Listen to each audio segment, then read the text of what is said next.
নমস্কাৰ, welcome to my channel get seated. আজি আমি আকৌ অসমীয়া পেডাগজিৰ কিছুমান কুৱেশ্যন আলোচনা কৰিম। তো ভিডিঅ'টো নিশ্চয় চাই থাকিব। ফাৰ্ষ্ট কুৱেশ্যনটো হৈছে যিটো যুক্তি আৰু উক্তি দিয়া আছে, যে এছাৰশ্যন দিয়া আছে ইংৰাজী ভাৰতৰ সহযোগী দপ্তৰীয় ভাষা, মানে অফিচিয়েল যিটো আমি কওঁ, দপ্তৰীয় মানে হৈছে অফিচিয়েল। যুক্তি দিয়া আছে যে কাৰণ ভাৰতৰ বিদ্যালয়সমূহৰ বিদেশী ভাষা হিচাপে ইংৰাজী পঢ়োৱা হয়। তো সঠিক উত্তৰ আমাৰ কি, যিটো ইংৰাজী সেইটো আমাৰ কি অফিচিয়েল লেংগুৱেজ হয়, তো নিশ্চয় এইটো হয়। আৰু কি কৈছে, ভাৰতৰ বিদ্যালয়সমূহৰ বিদেশী ভাষা হিচাপে ইংৰাজী পঢ়োৱা হয়। এইটো কিন্তু সঠিক নহয় যে বিদেশী ভাষা হিচাপে আমি ইংৰাজী লেংগুৱেজটো পঢ়োঁ, সেইটো নহয়, এইটো আমি ছেকেণ্ড লেংগুৱেজ হিচাপে পঢ়োঁ। তো আমাৰ কাৰেক্ট অপশ্যনটো হৈছে অপশ্যন নম্বৰ 4, এ শুদ্ধ আৰু আৰ অশুদ্ধ। নেক্সট কুৱেশ্যন, তলত উল্লেখ কৰা কোনটো ভাষাৰ বৈশিষ্ট্য নহয়? অপশ্যন ভাষা সামাজিক, ভাষা প্ৰণালীবদ্ধ, ভাষা স্থবিৰ, ভাষা সাংকেতিক। যিটো ভাষাৰ আমাৰ বৈশিষ্ট্য আমি আগতে পাইছোঁ, তোমালোকে যদি গম পোৱা, সেইটো হৈছে ভাষা সামাজিক হয়, কাৰণ ভাষাটো আমি সামাজিক মাধ্যমৰ পৰাহে শিকোঁ। তো সামাজিক ই এটা বৈশিষ্ট্য।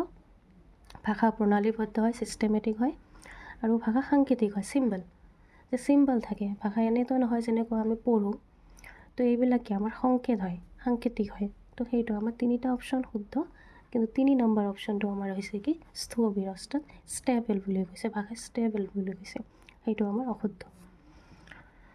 নেক্সট যুক্তি আৰু উক্তি, যিটো উক্তি যুক্তি দিয়া আছে, এছাৰশ্যন শিক্ষাৰ্থীৰ পূৰ্ব জ্ঞান সোঁৱৰাই দিবলৈ উৎসাহিত কৰাটো গুৰুত্বপূৰ্ণ। যে কি কৈছে, শিক্ষাৰ্থীৰ যিটো পূৰ্ব জ্ঞান আছে, যিটো প্ৰিভিয়াছ নলেজ, এনেকুৱা ধৰি লোৱা আমি ক্লাছ 10ত পঢ়োঁ, কিন্তু আমাৰ ক্লাছ 9ৰ বা ক্লাছ 7ৰ যিবিলাক আমাৰ নলেজ, সেইবিলাক আমাৰ কি কৰিব লাগিব, সোঁৱৰাই দিব লাগিব, মনত কৰাই দিব লাগিব, সেইকাৰণে উৎসাহিত কৰি তুলিব লাগিব।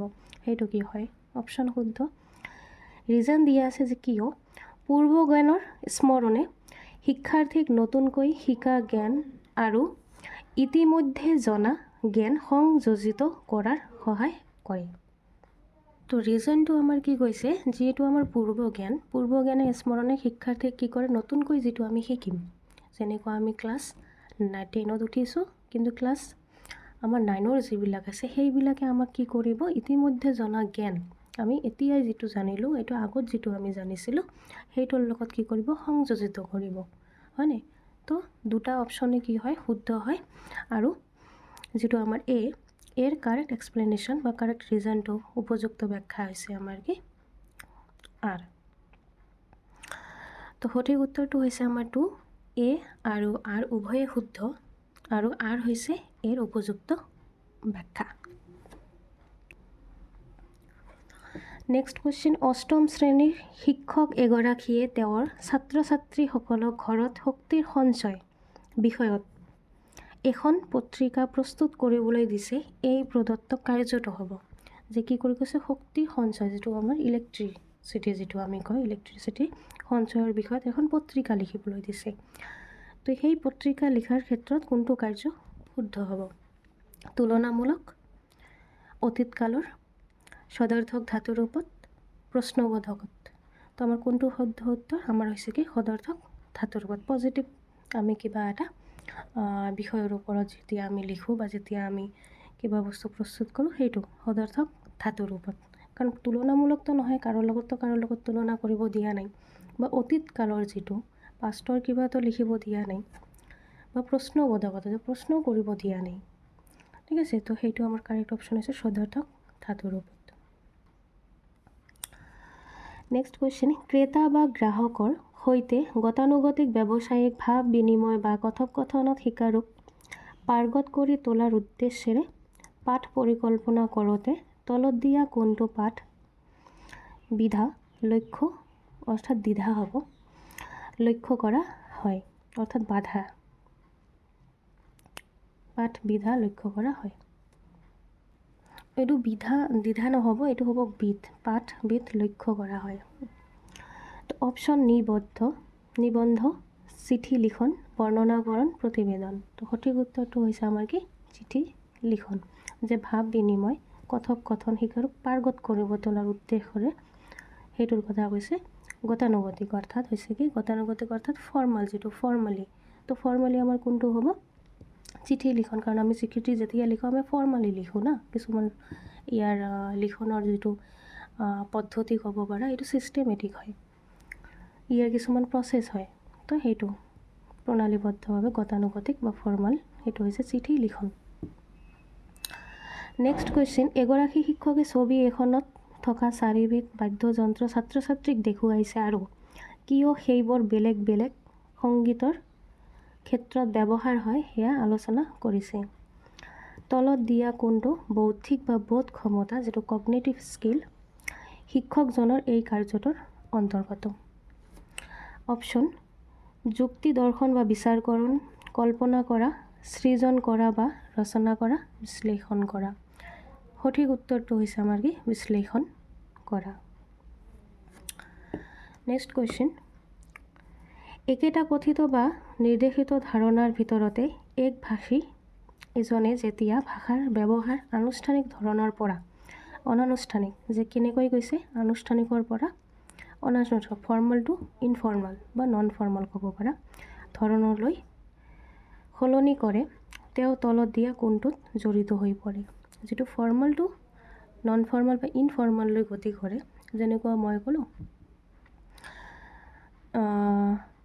মই ভালে আছোঁ, আই এম গুড, মানে মিক্স আপ কৰি যেতিয়া আমি কওঁ, যেনেকুৱা আমি hi hello' how are you এনেকৈ কৈ তাৰপিছত আমি যিটো নিজৰ লেংগুৱেজত আহোঁ, হয়নে? যেনেকুৱা আমি মেছেজ টাইপ কৰোঁ হেই বাডি হাউ আৰ ইউ, তাৰপিছত এই কি কৰি আছা, তোমাৰ ভালনে খবৰ? তো এই ধৰণৰ যিটো আমি ফৰ্মেল টু নন ফৰ্মেললৈকে যাওঁ সেইটো হৈছে আমাৰ কি ভাষা সঞ্চৰণ বা কোড চুইজিং যিটো কয়, কোড চুইজিং কয়। আৰু কোড মিক্সিংটো হৈছে কি মানে ইংৰাজী, হিন্দী, বঙলা, অসমীয়া মানে প্ৰত্যেকটোৱে কি হয় মিক্স আপ হয়, একেলগে কৰি দিওঁ আমি, সেইটো হৈছে আমাৰ কি কোড মিক্সিং। নেক্সট কুৱেশ্যনটো হৈছে ভাষাৰ ব্যৱহাৰৰ তলত দিয়া কোনটো ৰূপৰ ভিত্তিত শিশুৰ অনানুষ্ঠানিক ভাৱ বিনিময়, বন্ধুত্ব আৰু সমাজৰ আন সকলৰ সৈতে সম্পৰ্ক আদি গঢ় লয়? যে কি কৈছে অনানুষ্ঠানিক ভাৱ বিনিময় যিটোৰ কথা কৈছে। অপশ্যন ভাষা সামাজিকৰণ, সংস্কৃতিকৰণ, সমীভৱন, সংগতকৰণ। যিটো আমাৰ সঠিক উত্তৰটো হৈছে আমাৰ কি ভাষা সামাজিকৰণ। যিটো আমাৰ সমাজৰ মাধ্যমত আমি যেতিয়া ভাষাৰ আদান প্ৰদান কৰোঁ তেতিয়া কিন্তু এইটো কিন্তু ফৰ্মাল নহয়, এইটো একেবাৰে নন ফৰ্মাল হয়। কাৰণ যেতিয়া আমি স্কুলত বা কলেজত আমি ভাষা ব্যৱহাৰ কৰোঁ তেতিয়া কিন্তু আমি ফৰ্মাল লেংগুৱেজ ইউজ কৰোঁ, হয়নে? বা অসমীয়াই কৰিলোঁ বা ইংৰাজী কৰিলোঁ, হিন্দী কৰিলোঁ, কিন্তু ফৰ্মাল ইনফৰ্মালি কৰিম। কিন্তু যেতিয়া আমি সমাজৰ মাধ্যমত আমি সামাজিক এটা পৰিৱেশত আমি কথা ক'লোঁ তেতিয়া কিন্তু আমি এনেকৈ ফৰ্মালি কথা নকওঁ।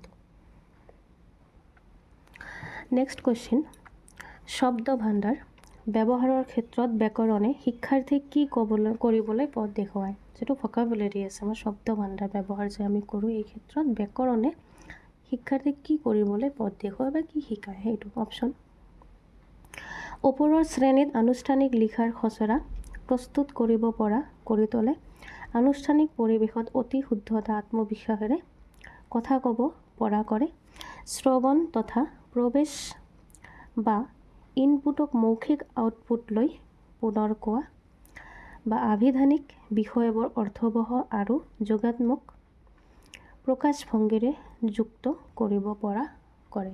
তো সঠিক উত্তৰ যিটো আমাৰ সেইটো হৈছে আমাৰ অপশ্যন নম্বৰ 4, যিটো আভিধানিক বিষয়বোৰ আছে অৰ্থবহ কৰে। যেতিয়া আমি ভকাবুলাৰী শব্দৰ কথা ক'ম প্ৰত্যেকটো শব্দ আমাৰ কি বুজিব লাগিব, বা প্ৰকাশভংগী আমি যেতিয়া কৰিম, যেনেকুৱা ধৰি লওক তোমালোকৰ নিজৰ মতামত তোমালোকে দাঙি ধৰিব বিচাৰিছা কিন্তু তোমালোকে ৱাৰ্ড খুজিব পৰা নাই যে ৱাৰ্ড মই কি ইউজ কৰিম, তোমালোকে সঠিক শব্দটো পোৱা নাই। কিন্তু যেতিয়া তোমালোকে সঠিক উত্তৰটো পাবা, শব্দটো পাবা, তেতিয়া তোমালোকৰ প্ৰকাশভংগী কি হ'ব, প্ৰকাশভংগীৰ সঠিক এটা তোমালোকৰ যুক্তি আহিব বা সঠিকতা আহিব। এইটো শব্দ ভাণ্ডাৰ হৈছে কি কৰে অৰ্থবহ কৰে।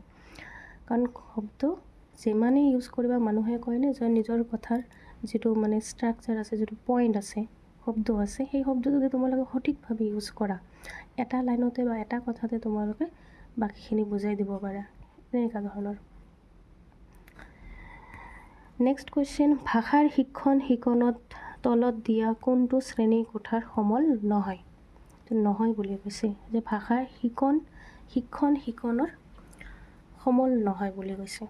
অপশ্যন শ্ৰেণীকোঠাৰ কাৰ্য পৰ্যায় বা স্বীকৃত আচৰণ, শব্দ দেৱাল, পঠন উপযোগী স্থান, শ্ৰেণীকোঠাৰ পুথিভঁৰাল। তো কাৰেক্ট যিটো আমাৰ অপশ্যন, কাৰণ কি শব্দ দেৱাল যিটো আমি কওঁ সেইটো আমাৰ কি সমল হয়, কাৰণ দেৱালে আমাক কিছুমান শব্দ দিয়ে। শব্দ যেনেকৈ লিখা থাকে আমাৰ প্ৰাইমাৰী স্কুলবোৰত চাবা যে বিভিন্ন ধৰণৰ শব্দ, বিভিন্ন ধৰণৰ ছবি অংকন কৰা থাকে, তো এইটো শব্দ দেৱাল। পঠন উপযোগী স্থান, আমাৰতো স্থান লাগিবই।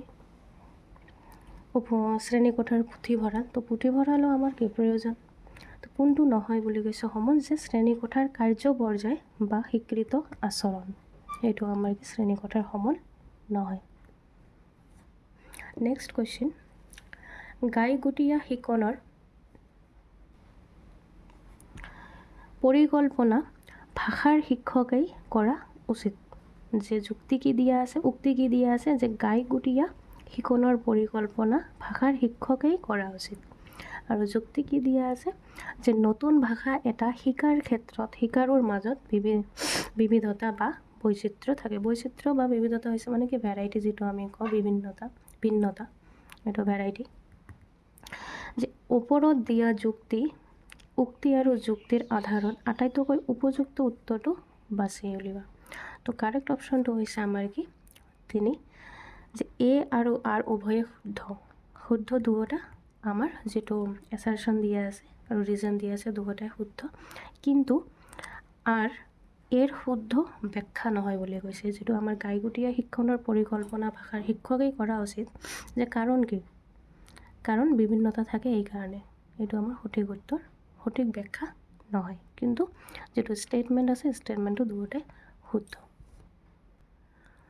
নেক্সট কুৱেশ্যন, তলত দিয়া কোনটো পদ্ধতিৰ শিক্ষণত শিকাৰুৰ প্ৰথম ভাষাই মুখ্য ভূমিকা পালন কৰে? অপশ্যন কাৰ্যভিত্তিক শিকন, প্ৰত্যক্ষ পদ্ধতি, ব্যাকৰণ অনুবাদ পদ্ধতি, যোগাযোগমূলক ভাষা শিকন পদ্ধতি। তো সঠিক যিটো আমাৰ উত্তৰ সেইটো হৈছে ব্যাকৰণ অনুবাদ পদ্ধতি, যিটো আমাৰ কি কৈছে যে শিকনৰ মাতৃভাষা, যে প্ৰথম মাতৃভাষাই হৈছে মুখ্য ভূমিকা পালন কৰে, সেইটো হৈছে আমাৰ কি ব্যাকৰণ অনুবাদ পদ্ধতি। আৰু যিটো আমাৰ প্ৰত্যক্ষ পদ্ধতি এইটো হৈছে second language, first language use নহয়, কিন্তু অনলি ছেকেণ্ড লেংগুৱেজে ইউজ হয়। আৰু যিটো যোগাযোগ এইটো হৈছে কথোপকথন যিটো আমাৰ আহে সেইটো। নেক্সট, চেতনৰ প্ৰথম ভাষা ভোজপুৰী, কিন্তু তামিলনাডুলৈ অহাৰে পৰা সি ভোজপুৰীৰ পৰিৱৰ্তে ইংৰাজী ক'ব লগা হয়। এনে পৰিস্থিতিত নতুন দ্বিতীয় ভাষাটোৱে ভাষাটোৰ স্থান লোৱা হৈছে। অপশ্যন ভাষা সঞ্চৰণ, দ্বিভাষিকতা, বিয়োগমুখী, দ্বিভাষিকতা, ভাষা মিশ্ৰণ। তো ভাষা মিশ্ৰণটো হৈছে যে আমি এটা অসমীয়া, এটা ইংৰাজী, এটা হিন্দী যেতিয়া আমি কওঁ সেইটো মিক্স আপ, যিটো মিক্স কৰোঁ। ছুইচিংটো হৈছে যে কি আমি ফৰ্মেল টু ইনফৰ্মেল যেতিয়া আহোঁ। দ্বিভাষিকতা হৈছে আমাৰ কি দুটা ভাষা ইউজ কৰোঁ। আৰু বিয়োগমুখী যেতিয়া হৈছে কি প্ৰথম ভাষাটো ভোজপুৰী, যেনেকৈ ইয়াত কৈছে প্ৰথম ভাষা ভোজপুৰী, কিন্তু তামিলনাডুলৈ যেতিয়া আহিছে তেতিয়া ভোজপুৰীৰ পৰিৱৰ্তে ইংৰাজী ক'ব লগা হৈছে। যিটো লেংগুৱেজ সেইটো কোনটো আহিছে, ইংৰাজী আহিছে। তো সেইটোৰ ক্ষেত্ৰত হৈছে আমাৰ কি বিয়োগমুখী দ্বিভাষিকতা, ফাৰ্ষ্ট লেংগুৱেজৰ স্থানত যেতিয়া আমাৰ কি নতুন পৰিস্থিতিত যিটো ভাষা আহে সেইটো। নেক্সট কুৱেশ্যন, তলত দিয়া কোনটোৰে পূৰ্ব পঠন কাৰ্যক সমৰ্থন কৰে? যে কি কৈছে পূৰ্ব পঠন কাৰ্যক সমৰ্থন কৰে বুলি কৈছে, অৰ্থাৎ আগতে আমি যিবিলাক পঢ়িছোঁ বা যিবিলাক আমাৰ নলেজত আছে সেইবিলাক। অপশ্যন ব্যাকৰণৰ গঠন শিকোৱা, ভাষান্তৰ বা শব্দান্তৰ, প্ৰকাশ কাৰ্যৰ ব্যৱহাৰ, অনুমান বা অনুধাৱন কাৰ্যৰ ব্যৱহাৰ, শিকাৰুক পাঠৰ সাৰাংশ প্ৰস্তুত কৰিবলৈ দিয়া। তো কাৰেক্ট অপশ্যনটো হৈছে আমাৰ কি অনুমান বা অনুধাৱন কাৰ্যৰ ব্যৱহাৰ। যেনেকুৱা আগৰ প্ৰিভিয়াছ নলেজে আমাক কি কৰে, বৰ্তমান পৰিস্থিতিত বা বৰ্তমান প্ৰব্লেমৰ আমাৰ কি হয় সলিউশ্যন আমাৰ কি অনুমান দিয়ে যে এই বস্তুটো আমি এনেকৈ হয়তো সলিউশ্যন কৰিব পাৰোঁ। তো এনেকুৱা ধৰণৰ যে আগৰ পঠনে আগত আমি যি শিকিছোঁ যি আমি পঢ়িছোঁ সেইটো আমাৰ বৰ্তমান কাৰ্য যেতিয়া হেল্পফুল কৰিব তেতিয়া কি আমি অনুমানহে কৰোঁ, ফাৰ্ষ্ট টাইম অনুমান কৰোঁ, এপ্লাই কৰোঁ, শুদ্ধ হ'লে শুদ্ধ, নহ'লে আমি নেক্সটটো এপ্লাই কৰোঁ। সেইটো নেক্সট কুৱেশ্যন আৰু লাষ্ট কুৱেশ্যনটো হৈছে তলত দিয়া কোনটো উপচাৰাত্মক বা নিদানমূলক শিক্ষণৰ ক্ষেত্ৰত শুদ্ধ, যিটো ডায়েগনষ্টিক টেষ্ট বুলি কয় বা লাৰ্ণিং বুলি কয়। সেইটো ফলাফল ভাল হ'বলৈ অতিৰিক্ত নম্বৰ দিয়া, সেইটোতো কেতিয়াও হ'ব নোৱাৰে। যে বিশেষ শিশুক বিশেষ গুৰুত্ব দিয়া, যিটো স্পেচিয়েল চাইল্ড স্পেচিয়েলভাৱে গুৰুত্ব দিয়া, সেইটোৰ কথা কৈছে। নেক্সট পিছপৰা শিক্ষাৰ্থীৰ প্ৰতি অনুকম্পা ৰখা, যিবিলাক পিছপৰা ষ্টুডেণ্ট যি খুবেই মানে বেকডেটেড মানে কি ক'ম সেইটো যে খুবেই দুৰ্বল ষ্টুডেণ্ট, সেইবিলাক অনুকম্পা অৰ্থাৎ মনৰ অলপ মানে সহানুভূতি ক'ব পৰা, সেইটো ৰখা। লাষ্ট অপশ্যন প্ৰদৰ্শন বা ফলাফলৰ উন্নতি কৰিবলৈ সহায় কৰা, যিটো ডায়েগনষ্টিক টেষ্ট সেইটো কি কোনটোৰ 4টা অপশ্যনৰ মধ্যে কোনটো শুদ্ধ। তো সঠিক উত্তৰটো হৈছে প্ৰদৰ্শন বা ফলাফল উন্নত কৰিবলৈ সহায় কৰে। Thank U.